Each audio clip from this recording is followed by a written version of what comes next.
Good afternoon, and welcome to today's webinar on state and local efforts to protect children from the impact of extreme heat, hosted by the Center for American Progress. Before we begin, I would like to share that live closed captioning is available using the Closed Captions tab at the bottom of your screen. This webinar will be recorded and available on CAP's website following the conclusion of the event. My name is Paige Shoemaker-DeMio, and I'm a Senior Policy Analyst on CAP's K-12 Education Policy team. Today's webinar is a part of a larger body of CAP work focused on policy opportunities to protect at-risk Americans from the consequences of extreme heat. Extreme heat driven by climate change is intensifying. Yet at the same time, federal rollbacks to climate progress make it more difficult to protect those most vulnerable, including infants and children. From the rollbacks to infrastructure upgrades for schools, to the eradication of clean energy projects and the elimination of heat watch services and community grants to improve air quality, young children will face both immediate and long-lasting negative impacts.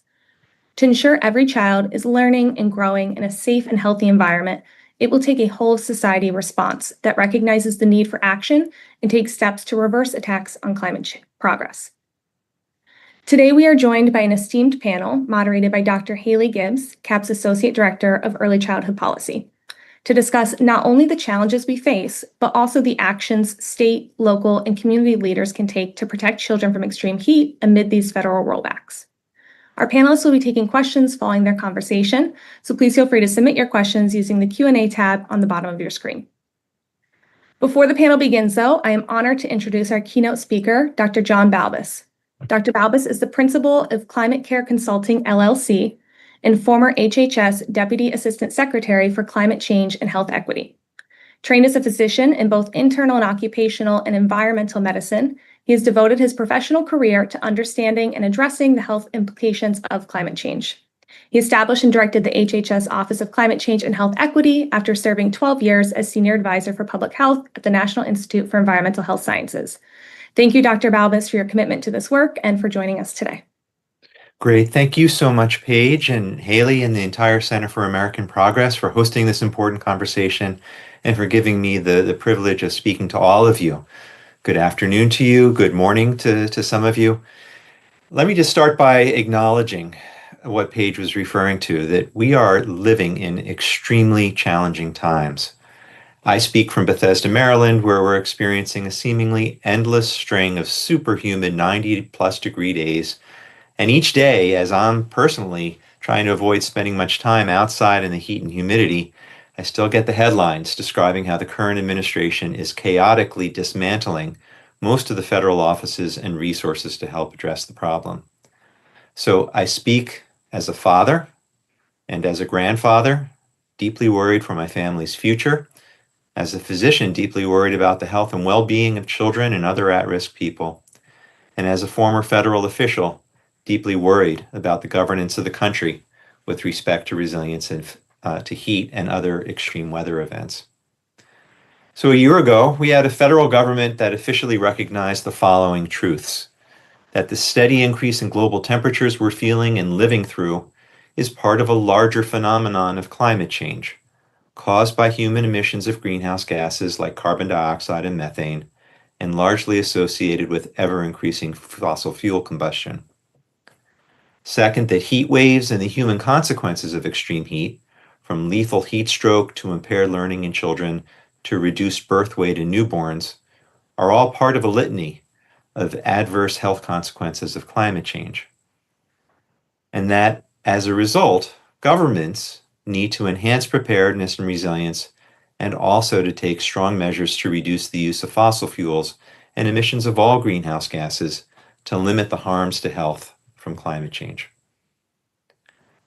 The United States government was taking active measures to protect people and reduce the severity of climate change, from billions of dollars in grants to vulnerable communities to make them more resilient, to a robust suite of tax incentives and grants to catalyze the transition from polluting fossil fuels to clean renewable energy sources like solar and wind. A year ago, some 29 federal agencies participating in a resurgent National Integrated Heat Health Information System, or NIHIS, were delivering a national heat strategy and collaborating to strengthen state and local capacities to address heat in their communities.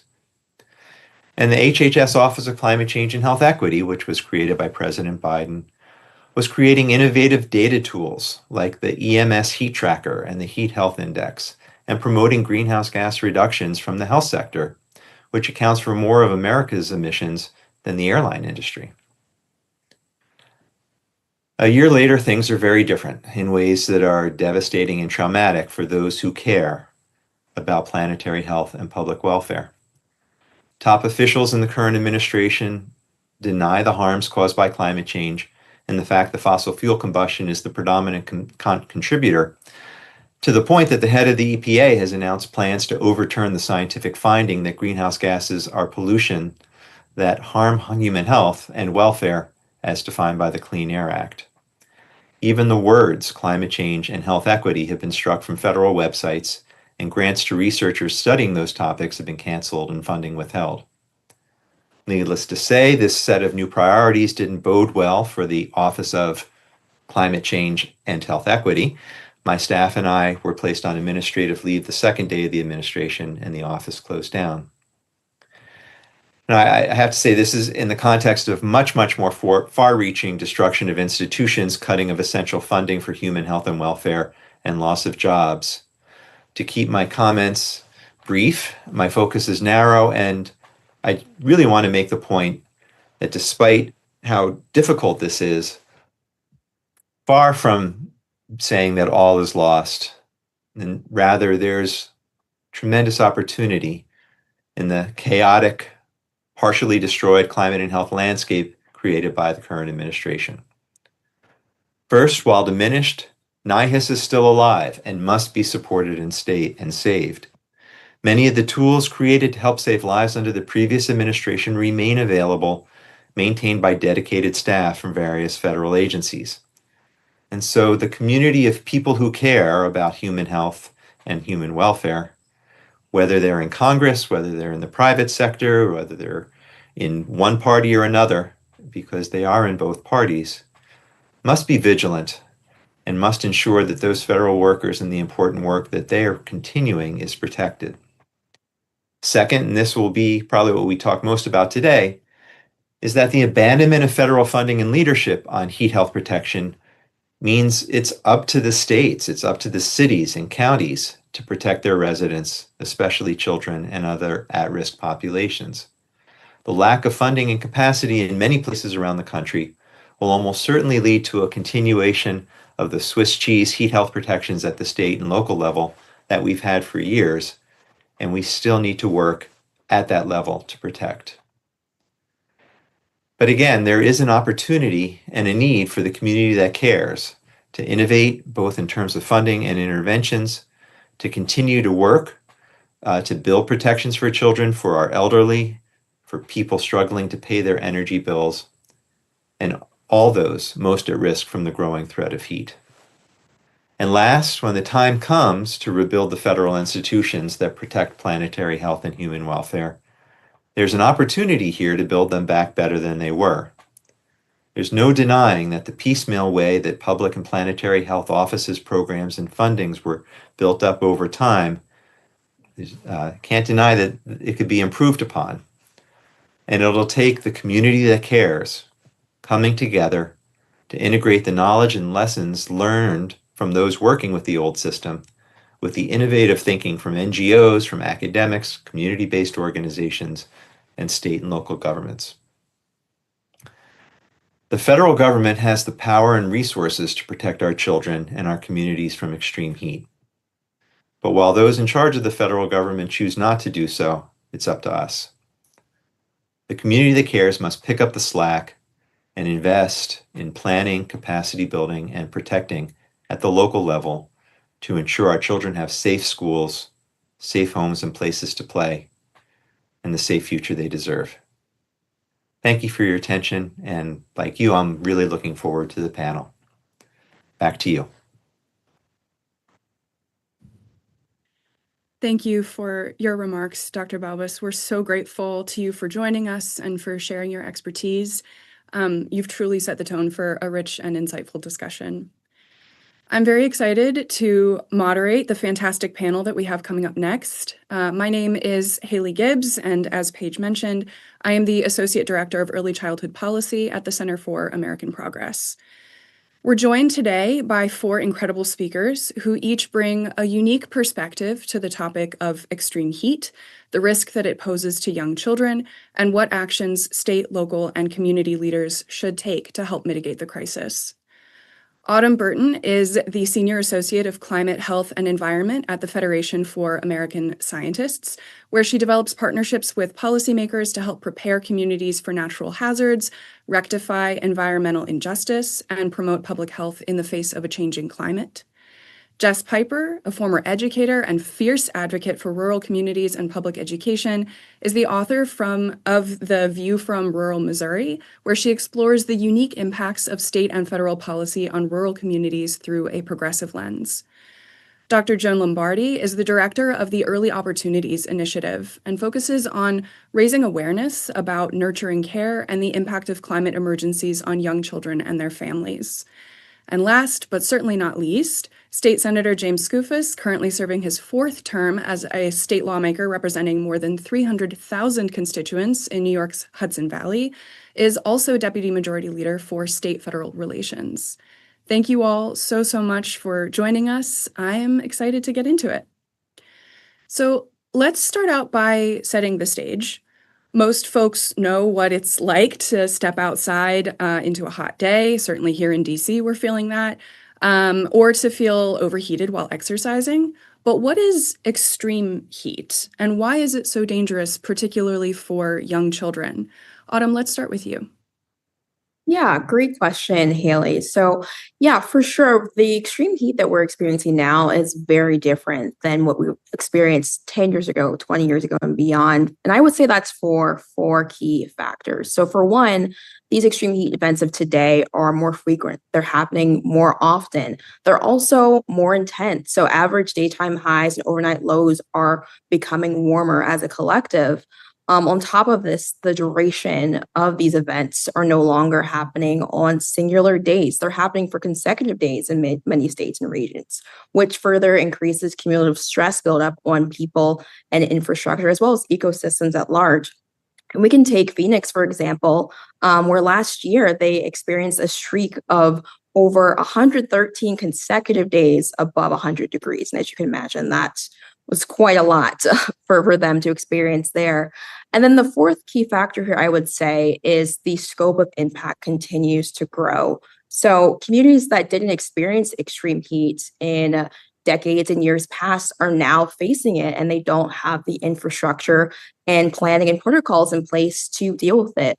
So when I say this, I think of somewhere like Alaska, where just a few weeks ago in June, Alaska had their first ever statewide heat advisory. And as you can imagine, Alaska is not, designed to be able to deal with such a hazard because their climate previously didn't require that sort of planning. So I would say that extreme heat is continuing to become more intense and requires urgency when it comes to planning. For these factors, as well as the fact that extreme heat is also a hazard multiplier, it makes existing vulnerabilities more pronounced. When we think about our energy and power systems, extreme heat makes energy transmission less efficient, as well as requiring us to use more energy from air conditioning, for example. All those factors collectively make the risk of power outages that much more of an issue, which further increases risk to public health and infrastructure. So for all these reasons, extreme heat is becoming increasingly an urgent threat. But that also means that this threat is really pronounced for people who are already uniquely vulnerable to this hazard. So when I say this, I think of children, for one. They're the foremost as part of these vulnerable populations. So as we know, children are uniquely vulnerable to heat because their bodies are just not developed to be able to regulate temperatures and recover from high heat exposure in the way that a healthy adult would. But on top of this, extreme heat also has a myriad of impacts to learning and broader childhood development. So looking to the classroom, for example, research has shown that for each increase in 1 degree Fahrenheit above average annual temperatures, we see a drop proportionately in 1% in learning outcomes. And when schools close during extreme heat events, that's measurable losses in classroom time that translates to very direct losses in overall learning.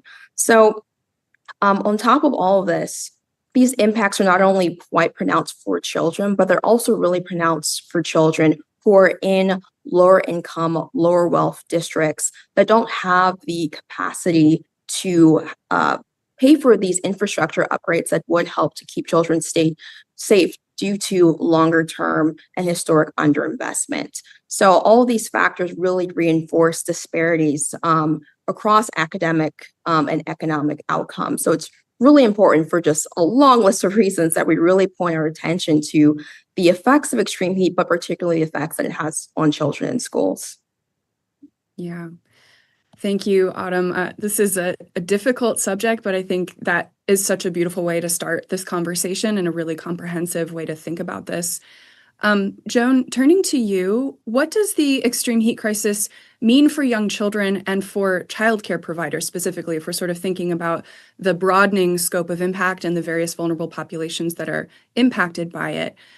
And also, what do we know about the experiences that parents have with this crisis?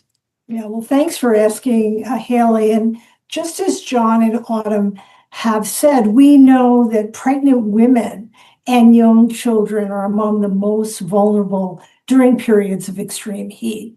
We know for exactly what was said, their bodies are smaller and heat up quickly. They have less capacity to release heat through sweating. Their biological systems that regulate temperature are less developed. I would also add that they are dependent on us for hydration, for reminding us that we need to keep them hydrated. Infants can't tell us, and even busy preschoolers don't take the time to stop. They don't even realize sometimes how thirsty they may be. So it's up to us. Just as Autumn mentioned, if a child has a chronic health issue, let's say asthma, they're particularly vulnerable. And I think that is happening because it often heat co-occurs with poor air quality because of smoke, because of ozone layers, and because of lack of ventilation inside our houses. This is compounded, as Autumn mentioned, in communities where there's been historic inequalities. We know that in poor neighborhoods, children have been suffering from environmental toxins for decades. Climate is making it worse. Heat makes it worse. So, and if you're in a heat island with no way to cool down, it compounds it. So children are clearly feeling this physically. It affects their behavior. It affects their sleep. It affects their stress. And that then translates into the stress we're seeing among families and among caregivers. The Stanford Center on Early Childhood has been surveying parents with young children about a range of issues. About 60% of parents have experienced at least one extreme weather incident, and caregivers often say similar things. Among the events that they talk the most about, and they mention the most, is extreme heat and escalating temperatures. This is coming on top of a situation for childcare providers where they're already under tremendous stress. They've had cutbacks. They're facing uncertainty. Same thing with parents facing more and more material hardship and pending cuts in key services. So the stress level, the uncertainty that heat brings is compounded. This is not good for healthy environments. It's not good for developing resilience. It's not good for children and families and caregivers. For certain. There are obviously many ways in which children are vulnerable to extreme heat. And as you mentioned, Joan, the sort of sector for early childhood is pretty strapped. Educators are expected to carry a pretty heavy burden, and adding on top of that environmental crises and trying to protect children, remind them that they need to stay hydrated, keep them in physical environments that protect their health is just another demand that we make of that community. We also now know that extreme heat has meaningful impacts for children's development and learning. Jess, I'm wondering if you can tell us what this picture looks like in classrooms across the country and how schools are responding. Absolutely. Thank you for having me here. Thank you for having me on this panel today. I was a teacher for 16 years, and I taught in a school without air conditioning. The entire district was without air conditioning. And I can tell you what it looks like. You guys kept talking about historically disadvantaged places and places where we have had a disinvestment, and that is rural America, and that is where I'm from. Population 480 people. So when I was teaching in this classroom, we didn't have access to air conditioning, but I tell you what else we didn't have access to, and that is raising a window, because there were factories in town that emitted such terrible, stench and smell that we couldn't work through the day with the windows open. So the district provided me with 2 box fans, and the kids would beg to be in front of those box fans. And there were 28 in the room, and there was nothing I could do. And I tell you, there was no learning going on. They could not do anything but be exhausted, lay their head, on their desk while I'm begging them to learn about gerunds and adverbs. It just didn't work.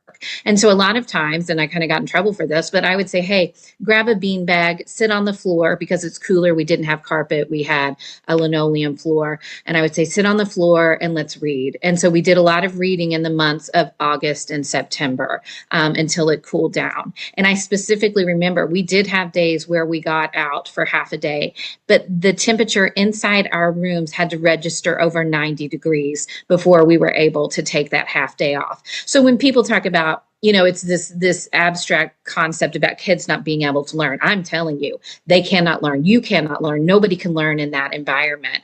And so it's happening in these rural spaces because of the disinvestment in public education. I'm from Missouri. We are 50th in educational funding for our classrooms, and we are 49th for starting teacher pay. So all of these things just come together to where you have communities that can't afford to pay their teachers, and they can't afford to keep the doors open 5 days a week. So 33% of the schools in Missouri are on a 4-day week. And then you start taking in the fact that we have to leave half a day for heat. These kids can't learn, and they're missing a lot of school. And to me, obviously, climate is the factor. But after that, you've got to invest in ways for kids and schools to cool down. Absolutely. I'm a huge fan of the work that you do now. So grateful to you for the work that you do now, but also incredibly grateful for your work as an educator. I honestly can't imagine trying to learn in an environment like that, and certainly not trying to teach in an environment like that. New York recently passed legislation establishing guidelines for extreme heat conditions in school buildings, including setting a maximum allowable temperature and requiring districts to develop plans to mitigate the heat. Senator Skoufis, can you tell us a little bit more about why this legislation is important for students and educators in New York? Absolutely. And thanks for having me, Haley. You're providing me an opportunity to get some alone time from Mickey and Minnie and Goofy on this Disney cruise and 1,000 or 3,000 yelling, screaming kids. Look, I introduced the legislation that you're referring to about 8 years ago. It took 7 years to get across the finish line. And I introduced it because for as long as people could remember here in New York, in the policy space, and for decades, we had a minimum classroom and school building temperature of 65 degrees. You cannot drop below 65 degrees. Stands to reason. It's obvious you don't want children or educators or staff to be freezing to death inside of school buildings. Never mind, you can't learn in that kind of environment. Nevertheless, we, until this bill passed, did not have a maximum temperature. And so what the bill prescribes, very simply, you hit 82 degrees in a classroom, the school, the district has to affirmatively begin taking steps to try and cool that space. If the classroom reaches 88 degrees, you can no longer be teaching in that classroom. By the way, as Jess just rightfully noted, you can't satisfactorily, really in any way, shape, or form actually teach if it's 90, 92, 94, 96 degrees in a classroom, never mind learn. And so for the same reasons, we don't want kids and teachers to freeze to death in a classroom. We don't want kids and teachers to have heat strokes in classrooms. I noticed every single panelist, you, Haley, probably every single person who's in this Zoom and watching is in a cooled space right now, somewhere indoors. If it was 96 degrees in my room, in your room, in one of the panelist rooms, we would not be able to think as straight. We would not be able to articulate as well as we are articulating on this panel. And so it obviously impacts a child's ability to absorb, to learn. And also, something that hasn't been talked about much is it impacts their behavior. And as we're all focusing more, rightfully so, in society today on social workers and psychologists and other support staff in our school buildings, this is something that dramatically, viscerally impacts how a child is behaving. And in some cases, if it's too hot, lashing out, not paying attention, all the things that we're talking about. And so, I was getting frantic calls towards the end of session when it looked like this bill might pass from school superintendents, other administrators who were adamantly opposed to this bill passing, citing costs. Jess was just talking about investing in our schools, putting aside the fact that New York state government covers somewhere between, for most districts, 80% to 80% of capital improvements and costs, thus leaving only 20 to 30% of the costs to the local districts. Putting that aside, my question to the superintendents and others who were opposed is very simple.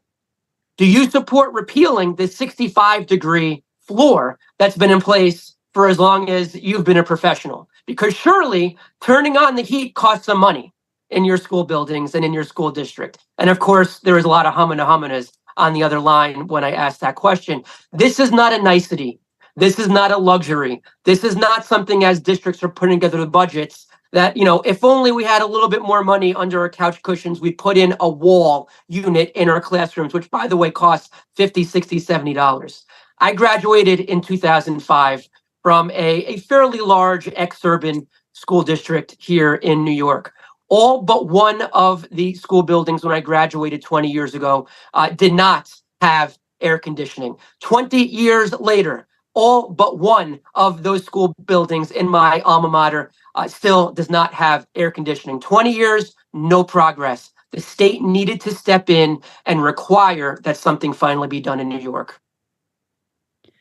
We're so grateful to you for your leadership in that work. And I think you raise a really important point that we collectively have an understanding that very, very low temperatures are dangerous for people, but seems less so an understanding of the impact of very, very high temperatures. And extreme heat has both more dire and more immediate, like fast-moving consequences for vulnerable people's health. So very, very exciting that you all were able to move that over the finish line. And I'm glad to hear that that's progress is finally taking place in your district. Joan, you've been working in this field, advocating for young children for many years. And Autumn, I'd also like to loop you in on this question. I think Dr. Balbus referenced this in his comments, but what is different about the crisis now as opposed to past years? Like, what's the impact of recent actions on our efforts to quell the climate crisis and protect vulnerable populations like children? Well, thanks, Haley. As you mentioned, it's been more than 50 years that I've been working in the field and taught in early childhood programs back then. And, it's not that we didn't have hot days. We had hot days, but they weren't prolonged. They weren't as intense as Autumn mentioned. And, I think we were finally starting to make some progress in making the connection between children's well-being and health and getting some response from the public sector. And I think that's noticeably slowed down. For all of us in early childhood, what's really important is it's not just K-12. It's young children in Head Start programs, in childcare centers, in family childcare programs. And so we have to continue to make the connection between them and send the strong message that people need resources to do this. They need to take care of the immediate needs for shade, for hydration, for emergency planning, but they need resources to do that. They need to adapt playgrounds and make other renovations, including ventilation, which is really important in the kind of environments that Jess mentioned. But they need continued resources to do that. I'm really excited about New York State moving forward, and the resources have to be there for the early childhood community too, to make those adaptations. Yeah, definitely seconding those points. Just to add to that key aspect of the resources, yeah, we're definitely amidst a broader school infrastructure crisis.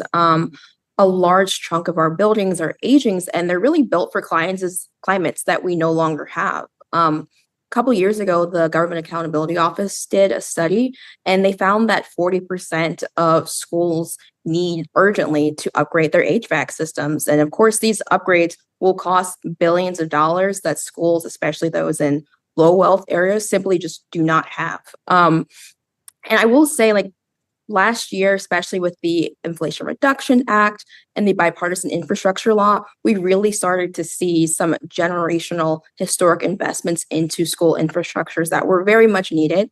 Granted, they would not have been sufficient to fully address the scope of the problem, but they were a great step in the right direction. But unfortunately, of course, we recently seen a lot of rollbacks from IRA and BIL grants. And a lot of that money that was already distributed to the schools that needed them, of course, has been spent because, again, a lot of resources, a lot of investment is really much needed on the longer term. So I would just add that, yeah, we're currently in a broader landscape of underpreparedness, and we really need to, again, like, pivot our focus to the role of states and local governments to offer that critical investment in infrastructure in schools that we need. Yeah, thank you both. I think that's incredibly helpful and also a very smooth segue into our next question. I really want to build on this topic of, physical spaces and understanding what those sort of built environmental needs are. Jess, can you talk us through a little bit about what the facilities needs are for schools, particularly in rural communities where investments in school infrastructure and other climate response efforts, as you pointed out, are more limited? What role do schools play in providing safe spaces for their communities? Our entire communities are built on our school. The roadmap to dismantling a rural community would be taking away the school. And that's happened in a lot of our places. They've consolidated, which consolidation isn't always a terrible idea if you've got a building that's, not set up for kids at this point. I mean, the building down the street from me was built in 1920. Those funds that Autumn was talking about, we were actually able to put an elevator in there because previous to last year, if you had a disability or you were injured, you couldn't get on the second floor where half of your classes were. And so they were able to install this elevator. It was fantastic. But in spaces like around me, because the state of Missouri only sends 32% of a school's budget to that community, we have kids that don't have science labs. They don't have air conditioning. They don't have science labs. We have student athletes that learn their sport when they go to compete against another school. We don't have a track here. The kids can't practice track. They can't practice, doing all the things that other schools can. And it's because of this inequity. And it just gets worse and worse with the sort of funding we do, which is that we expect, small rural communities, sometimes urban communities, to come up with all of the funds they need.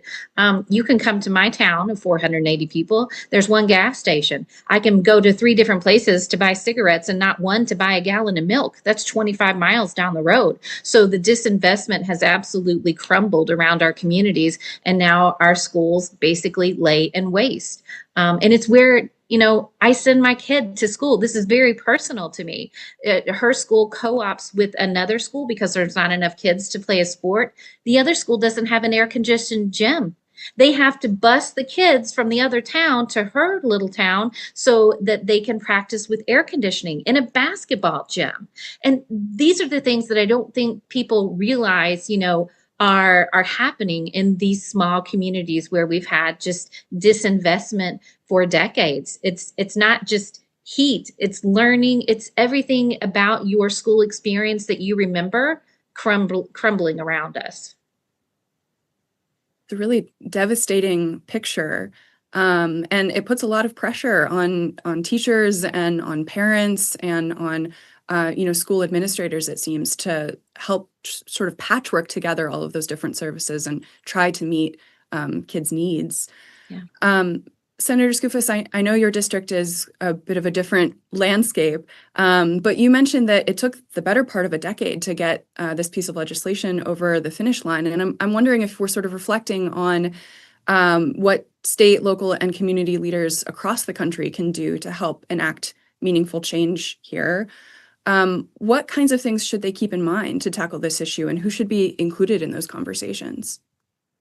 Yeah, it's a great question. And I think at its most basic level, there's a bifurcated approach here, which is not going to seem like rocket science to anybody. There's, in one category, reacting to situations like the one that we're talking a lot about. The other is being more proactive and affirmatively trying to get ahead of these more acute situations. And so look, the reacting. Look, when we're in classrooms about to graduate, in some cases, that's when high schoolers, 12th graders, are taking tests. They're literally taking Regents tests in New York State that determines whether they can graduate. They're taking AP tests. And I don't know about you, but I am not going to be able to perform on that test as well if I am sweltering and not able to focus and stressed in a 96, 97 degree environment. And so, and by the way, that day, that series of days has an impact on the foreseeable future, your educational career, what colleges you get into,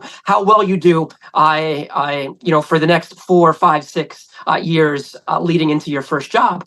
And so that's we're reacting to something that exists right now. In the other bucket, back in 2019, we passed what I think most have characterized as the most aggressive climate change law in the entire country, the Climate Leadership and Community Protection Act here in New York, that puts us on a path to, by 2050, with mile markers along the way, completely eliminate greenhouse gas emissions here in New York State. And the detractors of this legislation would frequently argue we are but one state. We are disadvantaging ourselves economically. We are disadvantaging our businesses, as other states are not doing this. And we live in a very mobile economy. People are going to move. Businesses are going to move. Putting aside the fact that certainly I think the people on this Zoom know full well that there are far more additional opportunities, economic opportunities, by moving to a green economy than those that are lost opportunities as part of that transition. New York State, if it was a country, would be the 8th largest economy in the entire world. The suggestion that we should just be mirroring what other states, how aggressive smaller, less populated states without the financial capital of the entire planet located within our boundaries is just really poor policymaking. And so we have tried in New York, really over the past 7, 8 years in particular, to address both of those categories. There's a lot more work to do. We're talking about legislation right now that gives cooling and better protection for employees that work outdoors periodically. And we're even talking about legislation that better protects correctional staff and inmates in our state prisons on these really hot days. And so we are trying to respond to all of these environments, especially indoor, but also increasingly outdoor now, but also really trying to get ahead of these situations. And, we have the hottest recorded year in 2024 since we started recording temperatures in 1850. And so we need to start doing something to bend that curve a little bit as well, in addition to responding to the 96, 98, 100 degree and the increasing number of these hot days. Absolutely. I think the picture that I'm sort of getting here is just how variable the response is across the country, depending on what leadership is present in state government, depending on what resources are available to a given community. So Autumn, I want to turn to you next for our next question. You talked a little bit about some of the IRA and BIL investments from last year that would have made significant progress, have in some ways made great progress in mitigating this crisis. But despite this, it is becoming more challenging to protect children amid federal rollbacks of those investments. And in this political climate, What do you see as policy solutions and levers that advocates should prioritize at the local level? Yeah, that's a great question, Haley. I would say there's quite a few existing policy levers that state and local governments can seek to employ. We've talked a lot about New York. Senator Scopus gave us a great overview of some critical legislation there. And yeah, a lot of states can use New York State as a model for adopting temperature standards inside of classrooms, developing legislations that provides policies for school closures, as well as childcare facility closures on days when temperatures get too high to be safe, as well as developing standardized plans and protocols for extreme heat days. As you mentioned, like a lot of the response is quite variable depending on where you are. So having these standardized protocols would be a really critical step in the right direction to ensure kids are safe.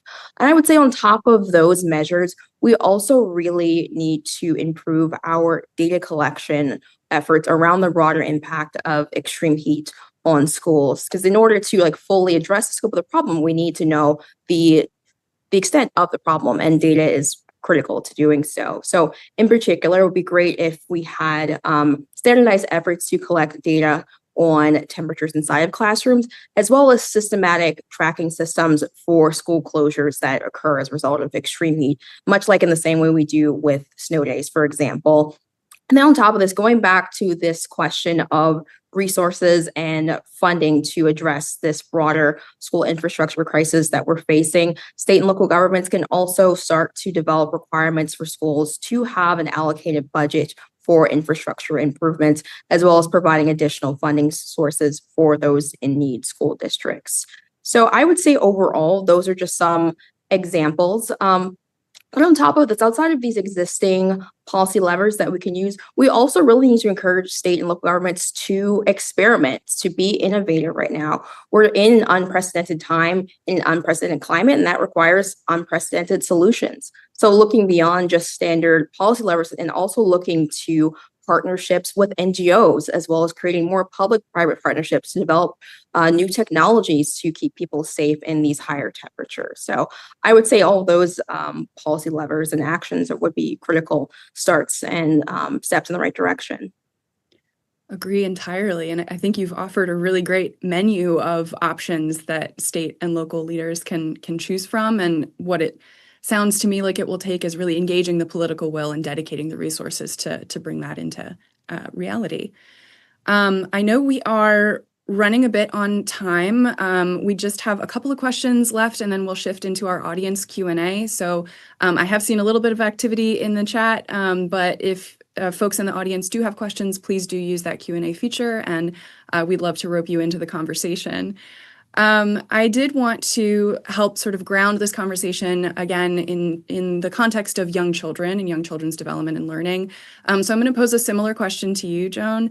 What are the needs that we see at the community level in terms of action and resilience planning, and how should communities think about the safety of young children and the childcare sector? Yeah, thanks for asking that, Haley, because this is an invisible community often. The school building you can't miss, but we have a myriad of programs, as you know, that need to be pulled together and incorporated into our state and local planning. You know, just to build on some of the realities that Jess mentioned, I did some family childcare focus groups last summer. And what did I hear? I heard utility costs. If they did have air conditioning, the utility costs were really terribly high and growing. Playgrounds that were metal that children couldn't use anymore, plastic that was getting overheated. So, and a real desire to do nature classrooms. We've got an exponentially growing number of nature classrooms across the country, almost more than 1,000 now. And that also helps with reduction in, heat, giving more shade, and promoting a more green environment. All of that should be part of what our public policies are focused on. How do we help programs renovate? We've got great organizations that are working on these things, the Low Income Investment Fund and many others, but they need resources to do it. I also just want to say the parents, and I'm speaking as a grandmother now, parents are starting to demand this. This is a public responsibility. It's not just that they have to keep their children protected from the heat, which we all know they have to do, but there's a responsibility. We've got great organizations like Moms Clean Air Force, Our Kids Climate, that are really starting to step up and ask for policy change, increase resources, and long-term planning with coalitions at the local level that include early childhood providers. Amazing. All right, I think we have to sort of wrap into our last question. And to close this out, I'd actually like to pose this to each of our panelists to share in a minute or less, preferably less, so we can dive into those audience questions.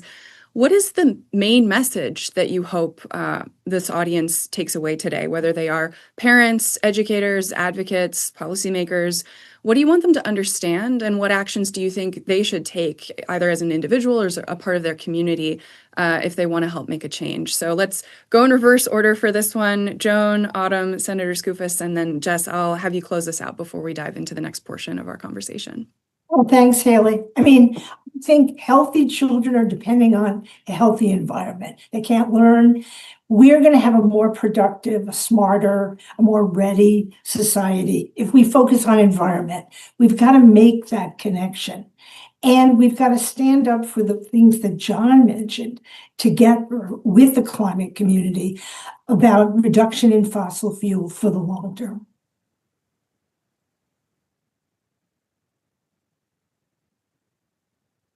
Autumn, let's pass it to you next.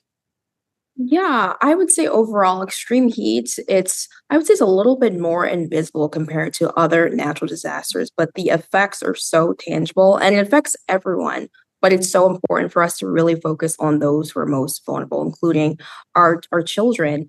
And I would say when we look to solutions, I know I presented like a menu of different options, but I would say at the core of everything is the importance of community and collaboration. So community activism, as well as looking to like state and local agencies. We need these actors to be working across and within agencies, as well as collaborating with other states. And with these collective efforts, I think we can really make a lot of change, especially in the absence of federal support that we're seeing right now. So for parents and other stakeholders, community groups, I think the one sort of piece of advice I'd give them is, there are always 1,000 reasons to delay, to punt, to not reach out and send that email to a lawmaker, to try and get that meeting with your local state representative and bring an issue like the one that we're talking about to their attention. I guarantee you that if enough of my colleagues heard from more parents over those 7 years that it took to pass this legislation, it wouldn't have taken 7 years. So that's the one piece of advice I'd give them. And for lawmakers, the thing that I would stress is that you need to get out in the community. If you're not visiting a classroom, if you're not visiting a school building, you're not visiting a child care center in June, at the end of the year, in September, at the start of the year, then you're not doing your job. And you're not able to see what everyone else that you represent is living with, the challenges, including the one that we're talking about. So you need to get out there.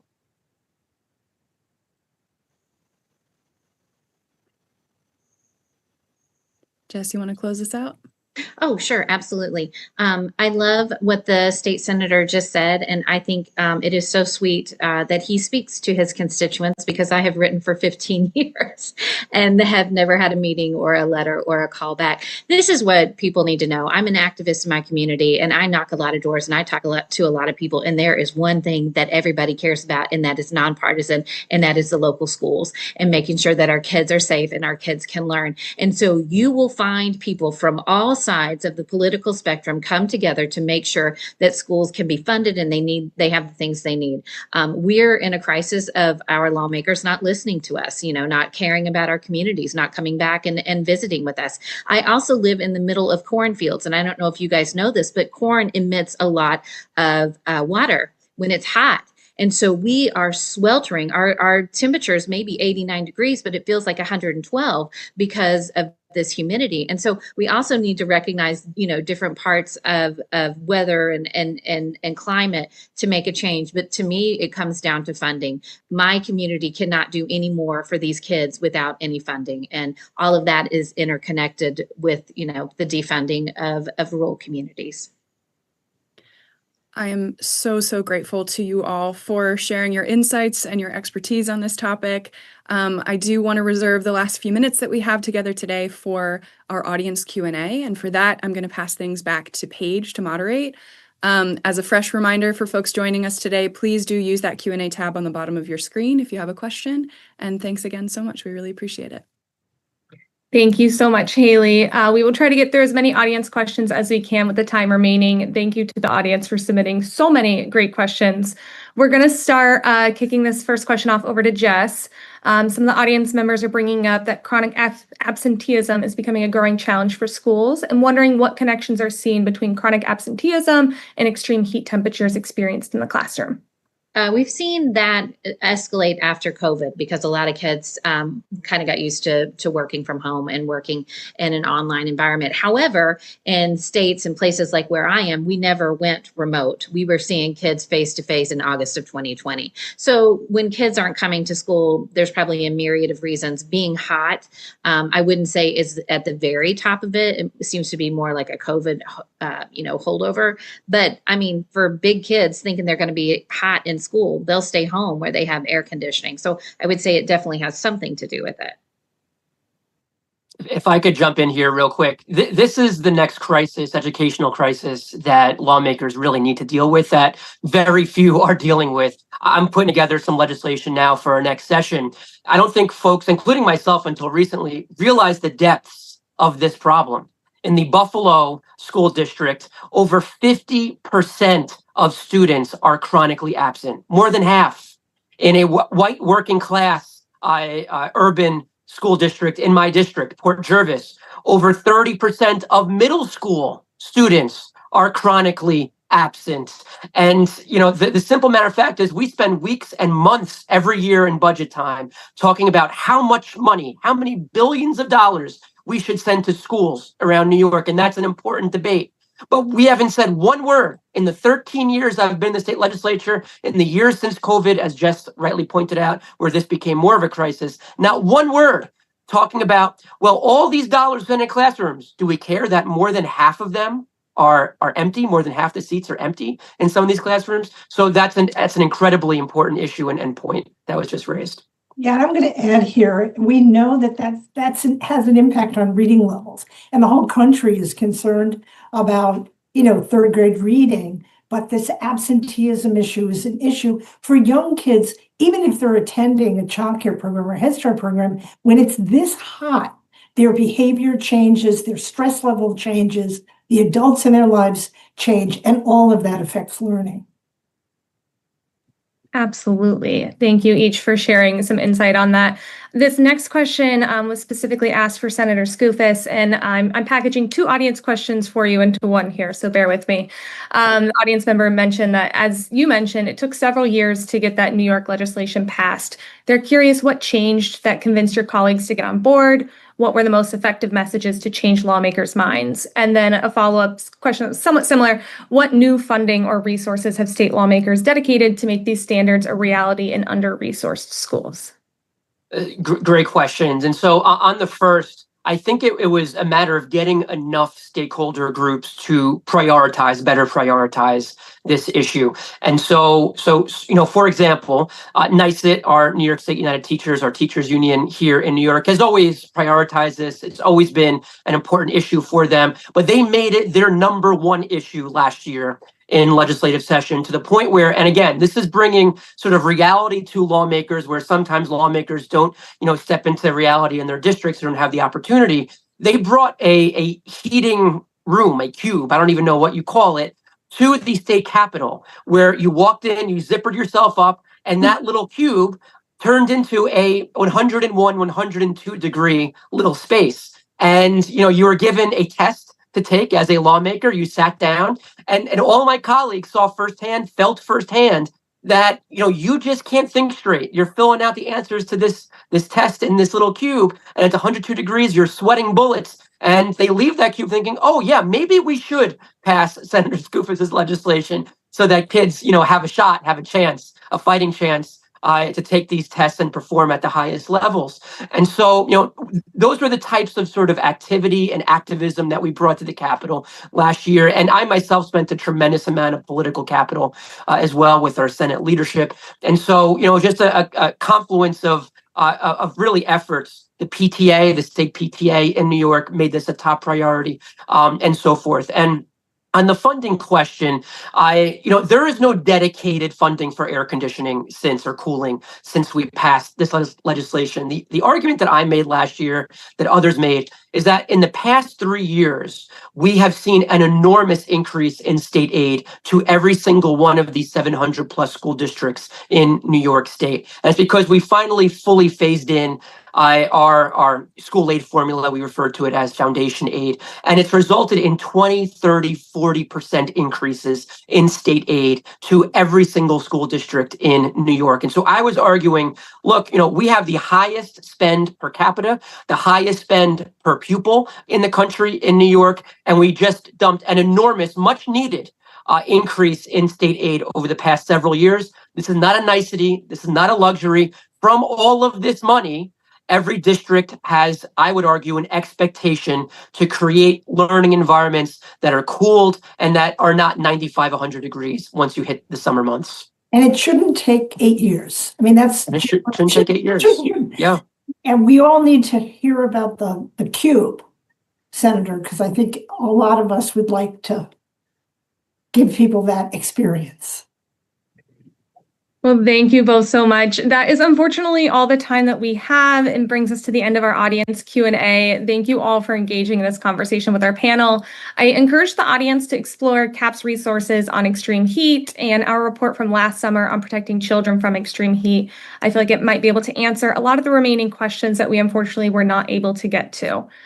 I want to again thank Dr. Balbus for setting the stage for today's conversation and our panelists for joining us to share their expertise and provide us with actions state, local, and community leaders can move forward to protect children from the harmful effects of extreme heat. To our audience, thank you all for joining us today for this important conversation. We hope to see you again at future CAP events.